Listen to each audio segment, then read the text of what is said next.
One. Hello, everyone, and welcome to this panel on game-based entrepreneurship education. We have 4 panelists here, and I'm going to just quickly put a screen on so you can have an idea of who we are and what we are going to be talking about. So this is, I'll just start with myself. My name is Rajiv Vaid Basaiawmoit. I'm from Aarhus University in Denmark, and I'm going to be both a co-panelist and a moderator of this session, which is titled Game-Based Entrepreneurship Education for STEM Students, and can we simply apply business school teaching methods for science students? And in case you are wondering if you are in the right session, then this should be SS313. So just for you to make sure. So we'll just quickly go through a round of introductions from all our panelists, and then we'll get started with this discussion. So I would now start with going to John Murray from San Jose State University. John? Hi, I'm John Murray from Silicon Valley here in California. I have links to San Jose State University, and my background is also with Stanford University here. I'm an educator and a business entrepreneur and investor in the technology space. My main specialty is in software engineering and artificial intelligence. Cool. Next up, Djuke. Hello, everyone. My name is Djuke Veldhuis. I'm based at Monash University, where I head up the Bachelor of Science Advanced Global Challenges program. And I am talking to you today from the lands of the Kulin Nations. And I would like to pay my respects to their elders past, present, and emerging. This land was never ceded. I'm really looking forward to talking more about how we've integrated entrepreneurship education into our science degree with you all today. Thank you, Rajiv. Thank you. Next up is Nandakumar Krishnaswamy. Hi, this is Nandakumar Krishnaswamy. I'm the owner of Auslander International from India. We work in the field of research, innovation, and investments as a mentor, as a community provider, and also as an investor. Thank you, Rajiv, for having us over here. Okay, so and just a quick background for myself. I'm the head of SciTech Innovation Entrepreneurship here at Aarhus, and I'm responsible for designing entrepreneurship programs, especially within the science and tech faculty, and also embedding these kind of programs for our STEM students. And therefore, I think this is a very relevant topic, especially at ESOF, which is, of course, quite interested in sort of bridging, let's say, science and business, and that's the track that we are on as well. So, and I think we sort of are going to be talking about game-based entrepreneurship education, mainly because we're going to address at least how entrepreneurship education, which is primarily or historically been rooted in the business school, and how can that transfer to other schools and other faculties, and what can sort of a game-based approach offer in that space. So I think that's at least what we wanted to sort of get started with. And I think I will like to start with sort of the idea of what happens in a business school and how easily are these topics, for example, let's say, transferred. And I would like to start by putting at least a quote from an article that has tried to sort of give us a summary of what happens in this space. And this is for the entire panel here, is that this is an article that was written by Morris and Liguri in 2016 published in the Annals of Entrepreneurship Education and Pedagogy, Volume 2. And here, one of the areas that they mentioned, and I think it's a very interesting way for them to summarize what should be the focus of our teaching on kind of this table here that you see, right? So, and they defined sort of entrepreneurship education that happens in multiple ways by multiple people. In the table, you see there are 3 columns: the business basics, the entrepreneurship basics, and then the entrepreneurial mindset competencies. The business basics has generally been sort of the stuff that most business schools have always been doing. And then you have the entrepreneurship basics, that sort of new things that have started to be being added in a business school. And then more recently, some of these have also been starting to enter into STEM schools. And then you also see the entrepreneurial mindset competency sort of section that's also been there.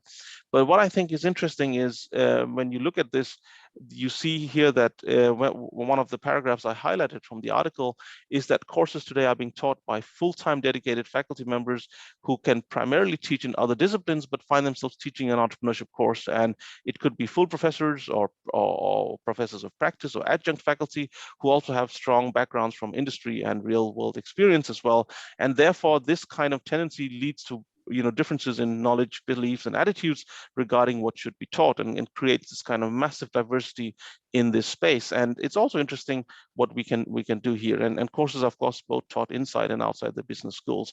So I'd like to maybe start with John first, and then Djuke, and then Nandu. What do you think about sort of the idea of business school content coming into entrepreneurship programs in STEM faculties? John? Yeah, so one of the things that jumps out to me in my activities here is that the approach in certain business schools is it comes across as being somewhat disconnected from the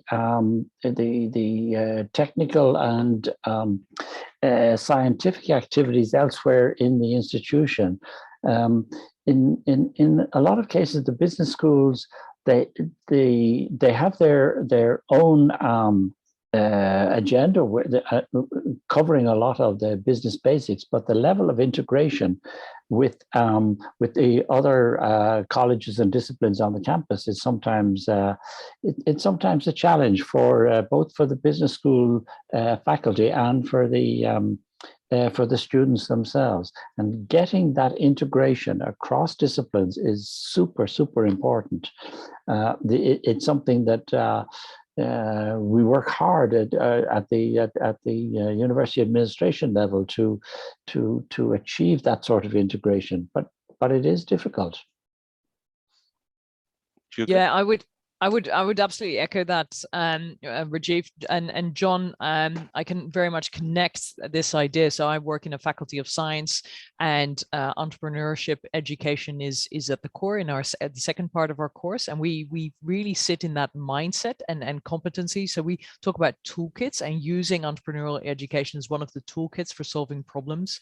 And have had discussions as well with our business school. But because of the structures within the university, one of the challenges we have is there are other demands, competing priorities really for these different schools as well. I mean, I've certainly been told, why are you teaching entrepreneurship or business concepts in science? Why don't you just get them to do our units?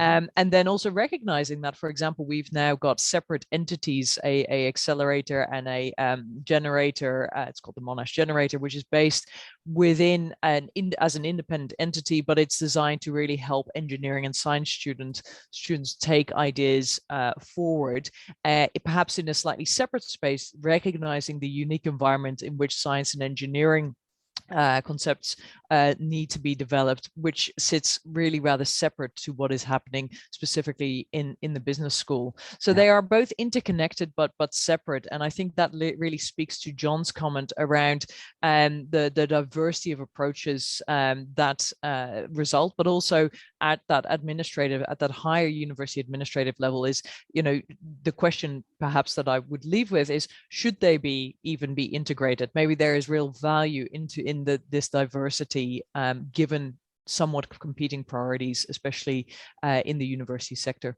What do you think, Nandu, in this space, coming from the sort of outside world, and especially thinking about how business concepts are being taught? I mean, I know you are not teaching directly, but I'm thinking more in terms of your experience as both an investor and a venture capitalist, and also sort of working as a mentor for a lot of startups that end up.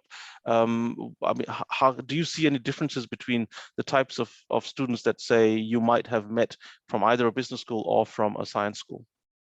There is difference. There is a lot of difference. Those coming from, let me put that as two different sides, the last bencher and the first bencher. The PhDs are the first benchers, and the last benchers are those people who are down there on the streets who are doing business. They come with a lot of experience, practical experience, and there is the in-between too, as Djuke was saying, those who come through the accelerators and incubators. They have a little bit of experience, but the stem cell people, those coming from the PhDs, they have little, let me be brutal on it, they don't have that experience, or they have little experience of the real world down there. And that is why one of the reasons why when I meet PhDs, I say to them, right from your proposal, start working on your finances, where you're, yes, you're saying that you need this kind of funding for your research, but also say how you're going to take it to the market. Go to market is still important, and you have to know those kind of things. And that is where your planning comes in, your how you're going, your long-term planning, your risk-taking ability, your thought process. You start to have that thought process right from the start. So that is really important, and that is the difference I see in the present world and from the outside. Yeah, and I think that's something that I've also sort of experienced, and I've tried to sort of, because I've had the pleasure of having worked both in the business faculty and a STEM faculty, and having sort of seen the type of students and the same content, how they receive the content is very, very different. When presenting, let's say, financial topics or to a business school student, their reception on it is very different than that from a science student, and therefore we have to try and make it more relevant. And I think with entrepreneurship, this question of relevance becomes even more important. Like, why should they be spending time? Especially the question that I get asked is, we run a program called the Trends in Nanoscience Communication Entrepreneurship Program, which is sort of a way to embed entrepreneurial context within nanoscience students in a master's level. And the first questions that the students ask is, I'm here to study nanoscience. I'm not here to start a business. So why am I being taught entrepreneurship concepts? And I think this is, again, something that we meet quite often, and it's something that that has to be tackled. And I think one of the ways we have tried to tackle this is, of course, trying to talk about the impact and what change and what sort of difference they can make by taking the entrepreneurial approach, which doesn't necessarily lead to starting a business. And I wonder what your thoughts are on this, and maybe start with Djuke this time, and then John. Yeah, absolutely. Thank you, Rajiv. What you're saying really, resonates with our experiences here. So, to give you context, at some point, our program had about an 18-month entrepreneurship program, and that was early on when it was first launched, the Global Challenges degree, around 2014. That was a really big part. It was trendy. A lot of universities were picking it up. And one of the things we noticed is that it was about 10 to 12% of students who really thrived. They set up a business correctly, and they actually ran with it to the point that they were still running several years later. But we were really not addressing, as far as the STEM students were concerned, the other sort of 80%. We did recognize, however, that a lot of those students really benefited 2-3 years down the line in their careers by having even a familiarity with business and entrepreneurial concepts as they went into the real world. And so one of the things that happened in certainly the Australian ecosystem at the time is that hackathons became more common. There were bespoke programs, as Nandu has also said, accelerators, generators at a higher university cross-faculty level. And so at that point, we needed to start looking strategically at our ecosystem and going, okay, well, what is it these science students, how we can serve those students best? And we don't serve them by replicating what is in the business school. We really need to be true to the science and see what is happening there. And so, for example, the entrepreneurial mindset, the skill sets, the tools, a lot of those were also very useful in problem solving. We could send the science students who were super keen to the generators and accelerators and even other business programs, but we could show them those avenues. But there was also a large proportion of our program that we've made into, for example, intrapreneurship, recognizing that a lot of those students said, look, I'm going to be working in a large organization. I'm keen to figure out what intrapreneurship looks like. And so for us, this is really a dynamically and evolving space within that ecosystem. And I think that's really important to recognize. It is probably the thing in our program that has seen the single biggest greatest change is the entrepreneurial/business components within what is a STEM program, because it's constantly iterating. John? Yeah, I can pick up on a couple of points that Djuke has brought up there. The whole process of using hackathons and game jams and other short-term blitzes, if you will, to put together a product, a program in a very short time, working together as a team. That's something that we found is very successful at San Jose State, both in the College of Science and also in the College of Business, as well as in the Arts and Humanities, in using the Global Game Jam framework. The part that I think is very difficult for a lot of students to get their head around is the relevance of the financial modeling and the understanding of the entire financial side of a business process. That's something that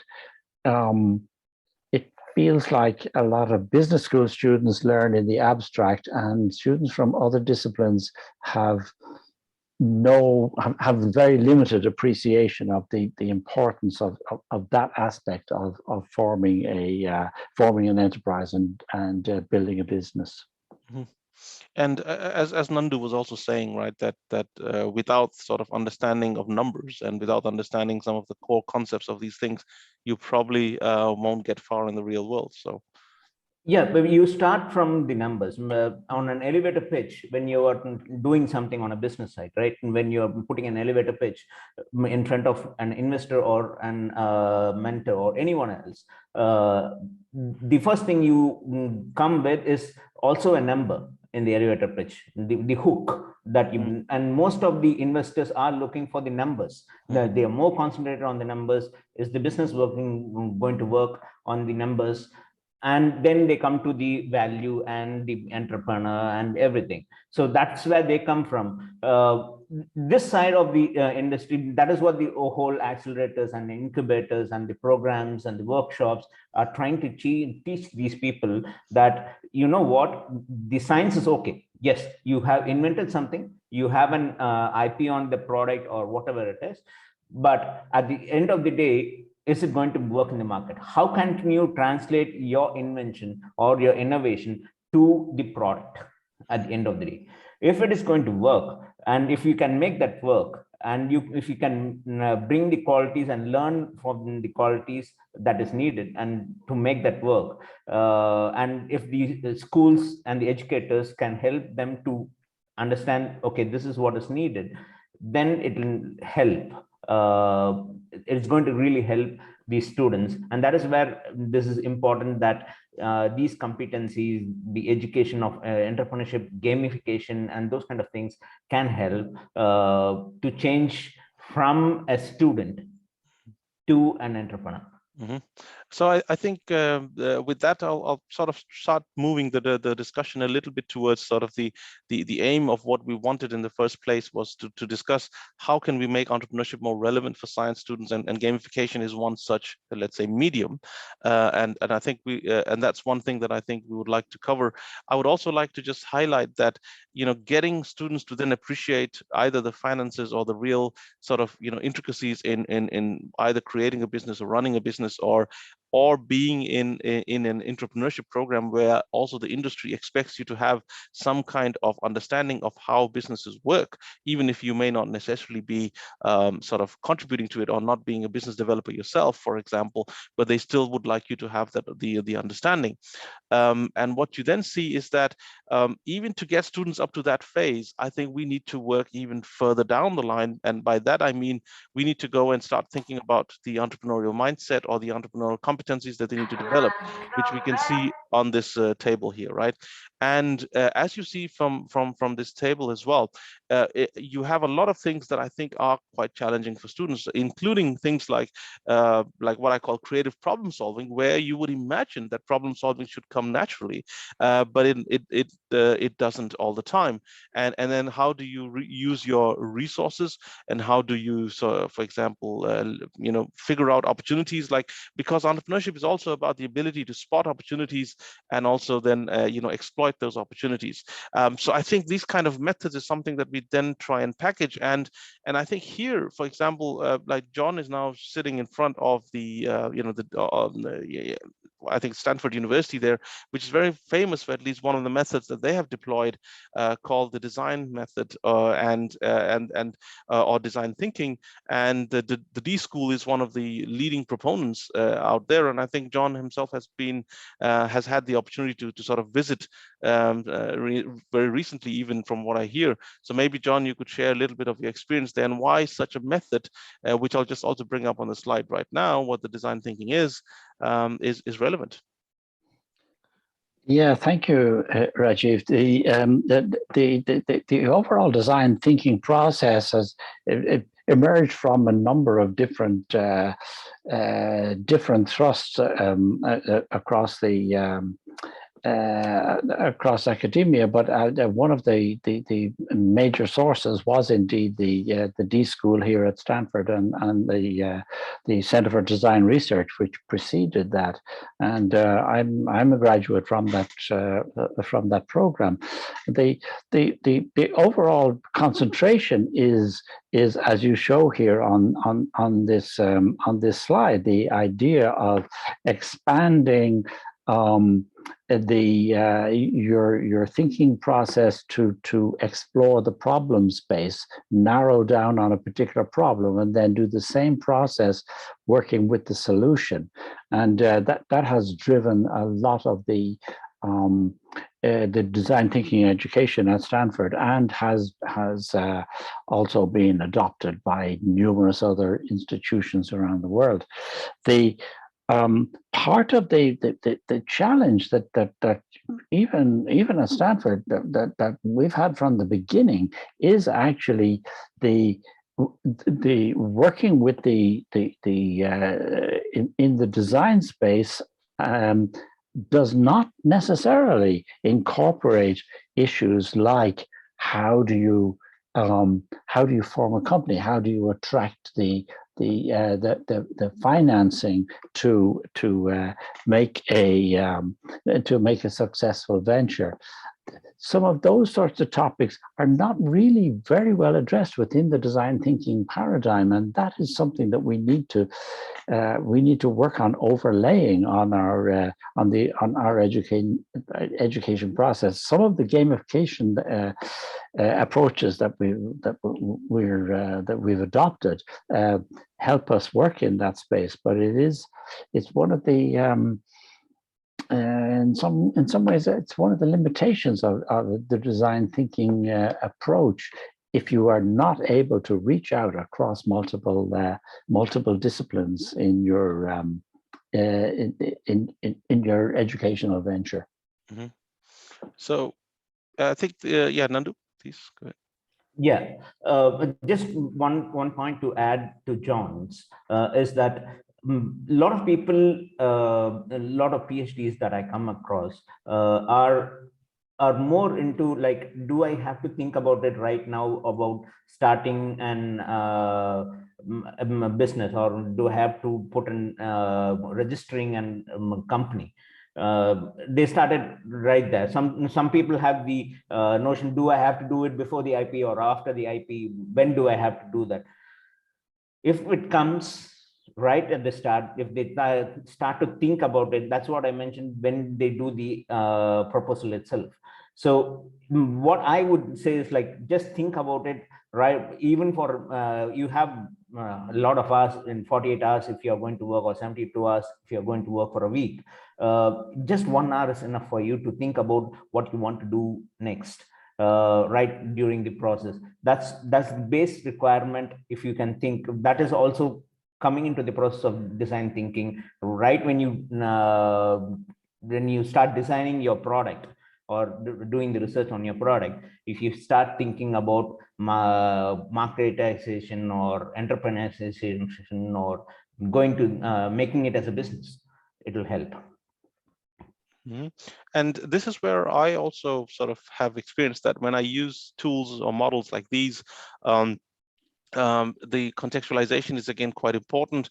We always start with this kind of problem-based exploration, and especially, I mean, working with both engineers but also scientists, I find that a lot of us are in our training are geared towards coming up with solutions immediately, and when that happens, and this is especially with engineers who immediately start thinking with how can I solve this, they don't spend enough time in what we call the problems-based exploration. And I think by having a model that sort of tells you that this is a space in itself, and I like the equal weighting that the model provides with the 2 diamonds that we are seeing here, is that you have an equals diamond that covers the same amount of area as the solution should do, sort of gives you sort of an idea that you have to spend, if not more, at least equal time on the problem than on the solution. And it's one of those things where I always keep saying that you know, it's quoted that even Einstein himself has said at some point that you know, if I were given 100% of time to solve a problem, I would spend 95% of it on the problem. And I think it's something that we forget to do, and models like these are very useful to do that. But how do you challenge the kind of mindset that is very solution driven? To do that, I thought gamification, for example, acts as a very strong way to try and simulate that in that safety, because then they can see using gamification, which can either be implicit or explicit. And by implicit, I mean we just use game methods in the course or game processes, whereas with explicit, it would be putting real games in there or real simulations in there for them to experience that what would happen if you don't put the time in the problem, or what would happen if you jump too fast to solutions. So at least they get to see the impact before they actually go and do it. And I'm sure even people who work in the you know, in the real world in that sense, and like people like Nandu would say that it's very important for them to have this you know, experience in the safe space before they actually go and try out in the idea in the real world. Even though a lot of educators sometimes think, let's just throw them off the cliff. That means let them just do the real stuff. And entrepreneurship is all about reality, and we should just get them doing real stuff and not spend time on simulations even. What do you think of that, Nandu? For me, I would say that they have to know it. They have to come and know it, because this will help. Let's say an entrepreneur takes 7 years to mature in their idea, right? But if they go through this one, that can reduce their time drastically, because they get to experience it and they know what they should do, other than talking to their peers, conversing with their issues and everything, talking with the community. Everyone takes a part in this. Everyone is part of this, and this gamification is also part of the process. So when they go through the process, that will help them to understand the issues better and find solutions for issues, for uncertain issues, and they can quickly get to the market. At the end of the day, it is about getting to the market. You have a product. If you don't get to the market, somebody is going to swallow you. Mm-hmm. So, but you do see the value of simulations in that space, so that they practice that. Yes, that is what I'm saying. Like, it is valuable. It is really, really valuable. I would emphasis on that it is valuable. It will shorten your go-to-market time. Mm-hmm. Okay, so that's what do you think, Djuke? And absolutely. And I think, Rajiv, it's probably worth pointing out that in the broader ecosystem of education, certainly we work with undergraduates in years 1 through 4 in particular. And remember that when you're finishing high school, and in a lot of countries, I obviously not saying all, it is so based on here's the problem, here's the perfect answer, this is how you get the perfect grade. And so remember that what we're asking students to do is transition very quickly. In university, we're suddenly expecting them to ideate, but take a step back and actually spend time on the problem. And so one of the things I notice among our science students is that we really have to slow that down. And it isn't just within the entrepreneurship space that we need to do that. So for example, when we're talking about leadership or leadership concepts, I see the same thing, that the desires to jump to a solution all the time. But remember, that's something we have, and with we, I mean the system and education system as a whole, especially in secondary school, that is exactly what we are instilling. So we need to be able to take that step back. And one of the things that gamification and board games, and we use that a lot across the Global Challenges degree for this exact reason, it forces people to slow down and actually spend time on that. And actually within that pain of learning, because learning can be painful, there's frustration, right? Because, you know, we will set timers across the design thinking process, right? You are not, and you know, there will be someone in the group who I say, you're the one that has to watch out that as soon as somebody starts going into solution mode, you've got to draw them back. And there's that frustration, like, oh, but like we've done everything we need to do. But that's exactly what we've been training our students to do for so long. So we need to change that mindset. And that's where I absolutely agree with Nandu. That's where that gamification is helpful. But I think I should also, you know, on behalf of our students say, this is something that we have been, we as a system are responsible for, given what they go through in high school.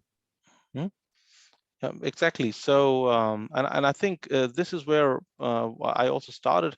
And I think it's the kind of entrepreneurship education challenge that I myself was meeting. And when I worked together with a faculty member at the business school, we tried to sort of think about, you know, what's the problem that we are noticing. And I think there were two major ones that stood out. One was what I saw as the students' biased view about entrepreneurship, which mostly emanates from popular media representation, because, you know, entrepreneurship is essentially, you know, highlighted as something that people like, you know, Elon Musk, or people like Steve Jobs as the most popular examples, and students have this kind of view that, oh, you know, that's who you know, these are the type of people who embody entrepreneurship, and maybe that's why I can never be that type of person, or this is not something for me as well. And then so that's one aspect, and the other is that within the classroom itself, when we have this kind of educators that might say, oh, let's get them to just start a venture and experience how a venture process is, and that will excite them. I think the risk that you have there is it may end up, you know, working for 10% of the students, but 90% of the students would be challenged too much that they will even then stay away from it even after. So I think, which is why I think we need to use this kind of the safety of the classroom, but add in enough real world implications in that process, while realizing that this is a safe space, and whatever you do here doesn't impact what's going to happen later. I mean, it can be either the grade, it can be what you get out of it, or even the idea that you come up with. I mean, I think in my experience, even though we ask students to come up with world-changing ideas, these initial ideas may not be that world-changing as they thought they were, and that's okay. But for them to realize that, I think is critical. And I think once we can do that, then we can say, okay, if they can see themselves as a problem solver who can create an impactful solution, then I think they will put their motivation, their time, and their engagement in that direction to actually end up with sort of, you know, into what we would call entrepreneurial, whether it's within a company or outside a company. These things then don't matter, but I think we as educators have then done our job, and at least that was our challenge on how to design these kind of simulations. For our online audience, I'm just going to say that we are now going to go into a few examples. So we have heard a little bit about game jams. You've heard a little bit about hackathons that we have been using. There are also many other simulations out there, but for the purpose of this discussion going forward, we'll just touch two examples. One is in entrepreneurship and another in intellectual property, both that are, for example, very interesting topics and challenging topics, and how simulations can make use of it. So I'll start with the the entrepreneurship one, which is called eShip Navigating Uncertainty, as a board game that I created, and as a way to tackle these challenges that I present here. And I think both Djuke and John have both used the board game. It'll also be interesting to get Nandu's experience, even though he has not used the game in his not being an educator as such, but what he thinks of such simulations. So. And maybe I will start with Djuke first. What do you think about the board game and your experience with it? Yeah, thank you very much, Rajiv. And the board game in some ways follows perfectly on for what you were saying before. The model that had been used was, let's set up a business and let students fail and fail fast. And exactly that trend that you're identifying, where 10% of the students loved it and they excelled. And reality was the majority of science students, I think, were left behind, even in an advanced cohort that we were leading. And so there was a time needed for change and really critically analyzing what do we need and how do we engage the students. And so when we've used the eShip game, one of the things it allows us to do, and we've used it at different points, so we've experimented. So one thing that we've done, and what has worked particularly well for our students, is using it in the first day that they start this unit. So we haven't spoken to them about anything, but it gives them that visceral experience. They learn through doing. And so within that, there's also a lot of ambiguity, because normally what they expect in a board game is a whole list of rules. And of course, with the eShip game, what's so wonderful is that you unpack the cards, you have them in a certain order, and you go. And so that self-driven learning with groups is not only really powerful in terms of the process, but then what's valuable is, because we have a cohort of about 30 to 40 students, then the debrief at the end of it, where things come together, really helps us solidify learning. And it immediately highlights to them that we are not going through, theory for the sake of theory, but organically, after playing the game, the questions come through now that they've experienced it. And that engagement is completely different to if I'd started with a slideshow of entrepreneurial concepts that I presented from a top-down manner. So I would leave that there, because I could say much more. We enjoy playing eShip very much, but those are some of the key takeaways that we've discovered so far. John? Yeah, thank you, Rajiv. Sorry, I had my system dropped off just for a moment, just a few minutes ago. The experience that we've had with eShip is very similar. The idea of using it as a sort of an icebreaker right at the beginning of a course where the participants really don't know each other very, very well, or if they do know each other, we try to mix them around so that they're confronted with challenges that they personal and behavioral challenges that they may not have run into before. The eShip game has been very, very valuable in that regard. One of the approaches that we've adopted in a number of situations, I've done this at San Jose State, I've done it at Monterey Institute of Technology in Mexico, I've done it at SRI here in Menlo Park. One of the things that we've been able to utilize is to adapt the unexpected events that are built into the game, adapt those to the particular learning points and the particular environment that we're working in, rather than presenting the prepackaged unexpected events that are in the game, tailoring those challenges to the direct learning objectives for the context that we're working in. That's been very, very valuable. Mm-hmm. So I think this is what we are seeing with eShip. Is of course many people use this in different ways, and I myself, when I first came up with the idea to make this, I never thought that, you know, other educators would see the same problems I was seeing, but apparently it was generic enough that they were. But what was also interesting is when we designed this, we were also looking at the Entrecom model, which is at least quite used here in the EU. And here we were trying to sort of map, for example, which type of sort of, you know, things that the eShip game, for example, was triggering. And I've highlighted here at least those that both in the resource section of the Entrecom model or the ideas and opportunities section is definitely triggered, and also the action setting, which is about taking the initiative, as Djuke was saying, because you're asking the students to take the initiative. And then, of course, the coping with ambiguity that comes with that fact that what are we going to be doing here? And of course, working with others and all of those. There are a few things here that I also highlight that for example, we have not used, at least explicitly in eShip, even though I think they can come indirectly. So for example, mobilizing resources. It's not something that we, again, specifically put in. Financial and economic literacy is, again, not something that we have specifically put in, but it's something that you could, for example, drive through the way you would run the game. Same with planning and management. It's something that is not explicit, but there is some time points in there, and to be able to complete the game in time, you actually do require some kind of time planning and time management as well, and the ability to manage the discussions that they don't go off on a tangent. And I think the other most important one, which is ethical and sustainable thinking, again, I don't say it's explicitly put in, but in the game cards, for example, there is the idea where there's a section called the area of interest, which is usually defined by the educator, and there the educator can, for example, put a note and say, anything that you come up with henceforth has to be sustainable or linked to some kind of ethical thinking, and that way you would have directed the students to go in that direction. So these are not directly triggered by the game per se, but you can trigger them as educators.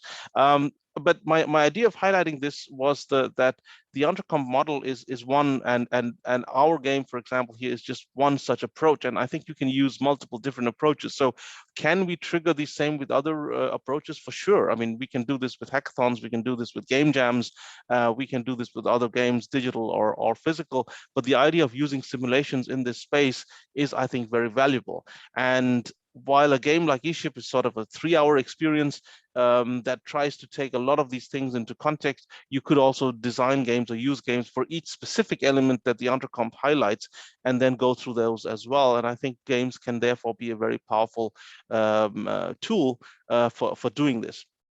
Just a quick summary of how eShip, for example, works is that you sort of work together in teams, and you're working as a team together with a minimum team size of 3 and a maximum of 5, just to keep the discussion sort of limited in that space. That's why we have those limitations. And then there is this kind of meta competition that's happening between the teams, and later on you even ask the teams to pitch the ideas to each other. And if they're only few, like 2 or 3 teams, I would even suggest that you run that as a plenary pitch, where everyone pitches and everybody else hears those ideas. So this is at least how the game sort of can work. But for me, the entire process is actually modeled behind the design thinking process, where you sort of set up the process, you role play the characters, you choose the area of interest, and end up with a problem and solution, and you pitch and judge, and just to sort of, and uncertainty is sort of driving the entire process. And this is just an image of an example of how you would sort of see this in action. And then of course the aim is always to reduce uncertainty, and as you see from this example here I have with the numbers, is team 2, which has a score of 18, would then be the winner in this contest against all the other teams, because they managed to reduce their uncertainty the most. And you can never reduce your uncertainty to 0, which is again trying to reflect real world sort of process. So that's sort of giving you a very quick idea into how the game works. But I would now get back to this idea of what are you actually learning? And here I put this kind of an example of a reflection from a student, that this is one of my own students that reflected after having played the game, saying that yes, entrepreneurship is complex, but if it can't, and I don't think I can understand it I think I can understand it in the context of a classroom, but maybe not master it, which is true as well, right? I mean, to be able to say that you will become an entrepreneurial master by taking a course is too much. I think it's too much of an expectation from the educator and also from the student. And I think these kind of points were very useful that the student understood that you could work with things that interest you the most, which I think is very, very important. So you have to find your passion, and then the impact that we talked about earlier, like there has to be some kind of impact that you want to do with the ideas. And then of course, exploring your strengths and weaknesses and building this incredible network. And I think to be able to understand that from a game it has been, for me at least, a personal success.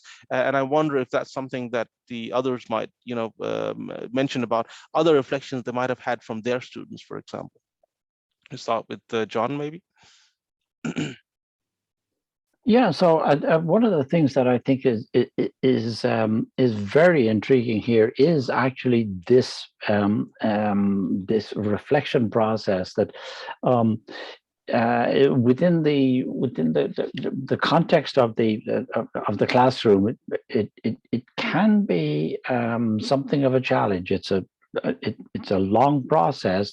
You're asking the participants to spend 2.5 or 3 hours in this intense competition activity, and then to reflect on what it is that they've learned. What were the learning objectives that came out of the experience? It's something which I think we've explored different ways of doing that. For example, asking the students to provide some insights or some notes on the challenges that they encountered during the game, the challenges that we presented them, the unexpected events, and to focus on how they handled those and report on those the following week or later beyond the session. That whole reflection process is, I think it really is a very important part of the learning process. No, I completely agree. I don't have too much to add to what John has said. I think one of the other things that I would note is that, for example, in the degree that we run, there's a big focus on communication, right? And so whether that's science communication, digital, podcasting, in person, one of the opportunities that they have here is really to use newly acquired language and different terminology to also share concepts with each other. So one of the things that we emphasize at the end of this experience is also, they still might not be convinced, right? So we do find that business and entrepreneurship can be a bit, I would say, Marmite. In Australia, they say Vegemite, like people either love it or they don't. And we definitely know this, right? We know that some of our students have come in because we do have this entrepreneurial and business component to our course. And there's the other half of students, which it's take it or leave it. But what's important here is that they get enough acquaintance with the language and the process that might serve them well in future. And if I can just give one very quick practical example, there's a big government scientific organization in Australia, and one of our students ended up working with their futures team. And they came back to me 2 years or 3 years down the line and said, Djuke, I never thought I'd use that proponent of the course. I'm deep down in science. But what happened was that in this hands-on organization, they needed people in the team who had enough of an understanding of business and economics concepts, but also a very deep grounding in science that they could participate. And this is exactly the niche that I filled. And I was able to outcompete other science students because I had received this exposure. And I think this is where this is key. It is a friendly way, and especially for those students who would otherwise go, yeah, why are we doing this? And for those students who don't connect, it's another experience in communication, in empathy, in connecting different concepts, and let's face it, the role play is something that they also really enjoy. And at the end of the process, the debrief is such a powerful way to connect with all that uncertainty that they've experienced. So as a final comment here, this is a biology student that I've highlighted here. It's again quite alien for them in this to do this kind of reflections, but once they do, they really realize that this has been quite useful. And I'd like to spring this question to Nandu. Are you surprised by this outcome when you see this in terms of your expectations? I mean, you haven't used the tool yourself, but is this something that surprises you, or you are not surprised? I'm a bit surprised. I'm also a bit happy about it, I would say. The reason being that is Okay, it is coming from a science student, so I have to be surprised about that. That they are ready to spring back as a horse. One thing. The other side is that I'll give you a practical example that I went through a few years before. A person had a scientist or a research guy who had a product, and he wanted to know how the product will work, right? And so we went to an let's say basic government school somewhere in Nepal, very ordinary school in Nepal. And when we took the product, and he had a lot of questions about his product, and the students came back, small 12-year-old students, they came back and said, you know what, why can't you find this is a solution for this one, this is a solution for this one. They came up with those kind of solutions. So that gave the PhD student some solutions to take back to the market, to the drawing board, and find solutions for it. So this is going to really take back some things and spring back, learn from their solutions, learn from their problems, and from the students. That is the adding of values, peer-to-peer communications, and those kind of stuff that all help them to develop their product and go to market very quickly. Okay. So so I think this is really nice in terms of rounding this up. I think for the interest of the audience, we'll probably just move ahead with the second example and try and round up this session after that, and keep some space open for Q&A.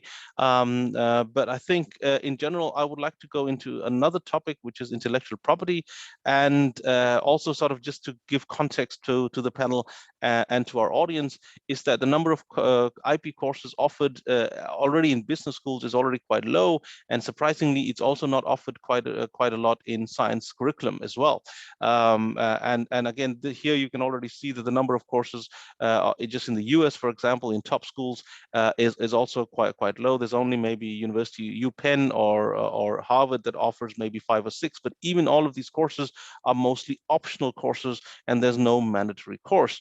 If you look at the departments that offer these IP courses, it again lies mostly, of course, not surprisingly, in entrepreneurship and innovation, or in the law school or the law and ethics type of programs, and very few maybe management or strategy programs do, and economics try and take it, but it's generally also quite low. So this being already quite low in the business school, I found quite interesting that the business school said that, well, maybe this is a course that's more suitable for science schools or engineering schools, or having more content there. But when we talked to them, we also found out that they also thought that this was maybe something more relevant for law schools or business schools. So they sort of, kept on passing the ball to each other. And I think if you looked at sort of the challenges that we find, things like this is something that I came across with, that scientists, for example, are also taught, for example, how to read patents.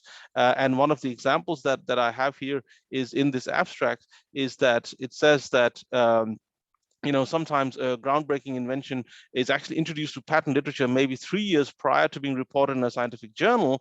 However, some scientists rarely read and often avoid reading patents. And why? Because they're seen as long and complex documents. And when asked the student population, it was the same. They think that this is not relevant, it's not something that they should do. And as Nandu already referred to earlier, they need to have a very important understanding of intellectual property. Otherwise, they will not be able to survive in this kind of competitive world that we work in. So in that sense, I think IP is a very interesting concept. So I was wondering how the others educators would, for example, have tackled this in their own way. So a very quick note from maybe both Djuke and John. What do you think in terms of IP, the importance, and are you already tackling it, and to what extent in your courses? Very quick note. The answer is no, not beyond the very basic headline. Capacity is an issue, and also depth in terms of the breadth that we can add to the program. And I have to admit, it's not on the radar, Rajiv. John? I find it rather ironic that scientists complain that reading patents are seen as long and complex documents, whereas other scientific literature is apparently not. The whole process of managing intellectual property within institutions, I think in large measure is actually driven by the Technology Transfer Office, which may, in the case of some institutions, may be quite a large number of a number of professionals, and in other institutions it may be just the responsibility of one person who has lots of other duties as well. At the highest level of within the institution, the policies that center on intellectual property and how it is managed and how the value is allocated to the institution or to the individual inventors and owners is to me that is the key issue in sort of an academic environment. Yeah. So this was the challenge again we were trying to work with. So we tried to apply gamification again, and we came up with this kind of sort of idea of using sort of a digital escape room game. And again, we chose the digital route in this case because we thought it was both relevant, but it also especially worked well during the COVID time. But it's something that you could see that so our challenge was, how could we sort of use this idea of patents as something that you could work with? And we used sort of this game to sort of structure the process where you, as students, enter into sort of Leonardo's mind, who's traveled forward in time, ended up in a modern yet defunct patent office, and he then needs to sort of exit or escape back to his own timeline. And to be able to do that, he has to sort of convince this AI robot that you can see here with a sad smiley face to let him out of this room and to go into the next, for example. And to be able to do that, the robot asks him all the boring legal stuff that patents normally do, and like asking him what is the value of a patent, or what do you do with patents, and assemble a structure of a patent. And the way you go through the game is you basically will assemble a patent, figure out what the patent structure is, and in the last room before you can really exit, you have to actually work around or design around the patent that you have just assembled. So that's sort of the idea, and we use real world patents and real claims so that people sort of understand that these texts can be broken down, they can be read, and they definitely can be designed around as well. So our responses here was, this is at least what we got from views on the benefits. And again, I would just like to highlight your view at this this pre-game and post-game, and this blue color here, where you see that before the game, students, about 25% said they're long and complicated documents by lawyers for lawyers, and that had dropped to less than 5%. So this, for me, in this very small sample size that we tested, was already very interesting to go forward. And we are currently, still testing the impact of this tool. But again, the idea here is that using games to sort of, teach about patents is quite new, but more than that, I'm not even bothered by the fact that they have learned anything new about patents. Maybe they won't in the game because it's a short game. It's 1 hour and or 45 minutes, and they may be not learning enough. But what I'm much more happy about is, do they want to learn more about patents? And I think that is where we see a clear indication. And I wonder, what do you think about, I think this is a way to also round up the panel here, and I'll stop the screen share. So what do you think again about these kind of game interventions, doing this kind of job for us? Some kind of closing words from each of the panel members. Let's start with Nandu. It is really, really important. That is what I would say. Like, coming from the outside, I'm saying, like, see, there are a lot of workshops, a lot of things going on, but every one is as they say, every step is important for the final journey. And to make your entrepreneurial journey good, you have to use every kind of tools that is coming your way, and this would really help to use your resources. Apart from, like, for example, the resources kind of competency, you can use the community for finding the resources. And when they come into the gamification process, then they take part in the gamification process, they will be able to help you in finding the resources out. because they have the links, they will be also fighting their own entrepreneurial journey. They will be able to help you out. And that is where I already mentioned the valuing of ideas when it comes to putting the ideas in front of school children, where you will get even the smallest of the ideas and the simplest of ideas and the cost effective of ideas. And the sustainability goals, you can still find it if you put it to the same students and to others. So that is where the community and a lot of people come to help for you when you play the game and when you communicate with others. In a lot of even the other teams can give you valuable ideas that you can take it out of. So it is really valuable, and you have to use it. Yeah, cool. That is what I'm saying. You use it. Yeah. Use it to the extent. Okay, so some final comments from you, Djuke, and then John. Yeah, absolutely. I think the one thing that we haven't touched upon yet, and something that I really appreciate as an educator who is spread across a very broad range. So our Global Challenges students are all focusing on how do we go from ideas to workable realities. And we're integrating everything from anthropology through to communications, through to journalism and entrepreneurship education. And as an educator, one of the things I really appreciate, because I can't be across the depth of everything, is that something like the eShip game and a whole bunch of other experiential learning platforms that we use, is that it lends itself well to broadening that skill set, those toolkits that we want our students to have within also the limited time that educators can have to upskill. So, you know, the research that went into eShip and the authority that it has, as just one example, helps me as an educator to have the confidence also to introduce this into our curriculum.